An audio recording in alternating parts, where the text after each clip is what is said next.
Au XVIIIe siècle, la Grande-Bretagne était une puissance mondiale.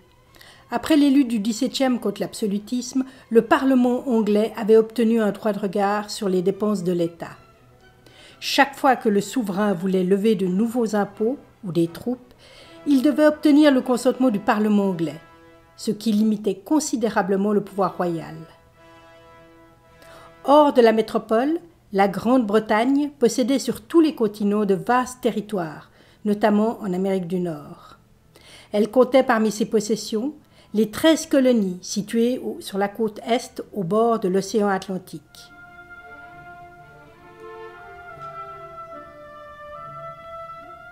Les 13 colonies d'Amérique du Nord furent fondées entre le XVIIe et le XVIIIe siècle par les colons britanniques.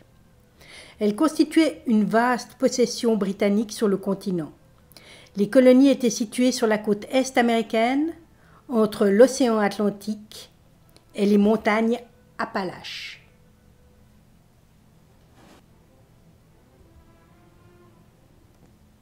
La Révolution américaine est le récit des événements qui ont amené les 13 colonies britanniques à vouloir se séparer de la Grande-Bretagne, à déclarer leur indépendance et à fonder la première démocratie de l'ère moderne, les États-Unis d'Amérique.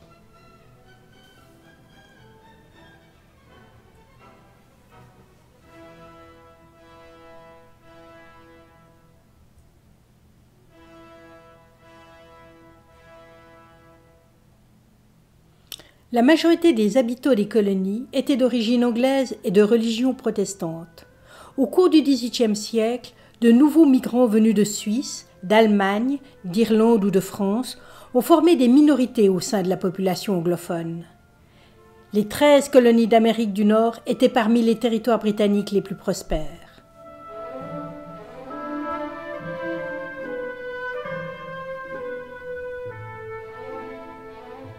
Du point de vue économique et social, on distingue les colonies du Nord de celles du Sud.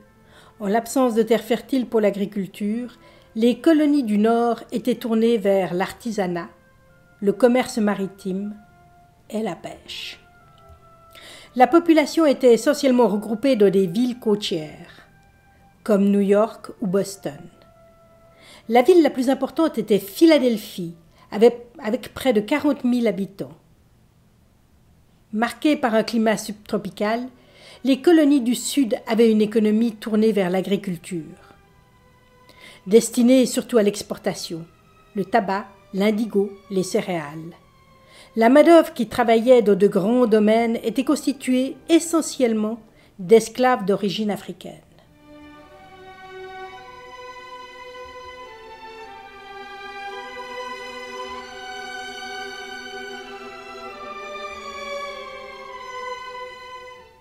Soumises aux lois britanniques, les colonies pouvaient lire leurs assemblées. Les lois locales qu'elles votaient devaient être approuvées par le Parlement de Londres.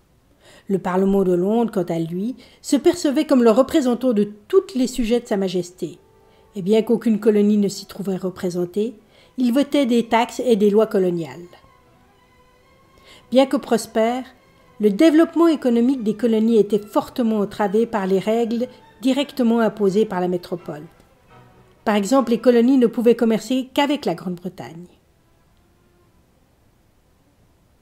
Mais l'éloignement des colonies, qui permettait une souple application des lois britanniques, ainsi que l'existence des assemblées locales, ont habitué les populations coloniales à gérer leurs affaires avec une certaine autonomie.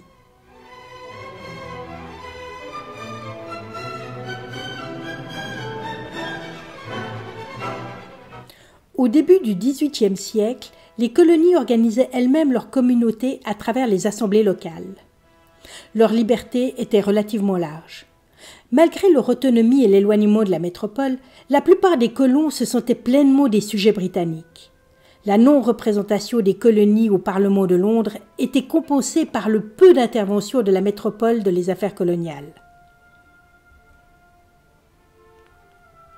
Au milieu du XVIIIe siècle, une succession d'événements rompt cet équilibre.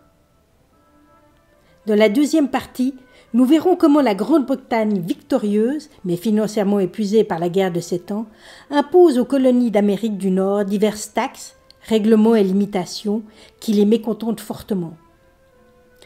les réponses peu adroites de la métropole, qui hésite entre souplesse et fermeté, la propagation des idées des Lumières, liberté et égalité des individus, et les intérêts principalement économiques des élites coloniales amenèrent progressivement la colonie à vouloir se séparer de la Grande-Bretagne et à fonder un nouveau pays.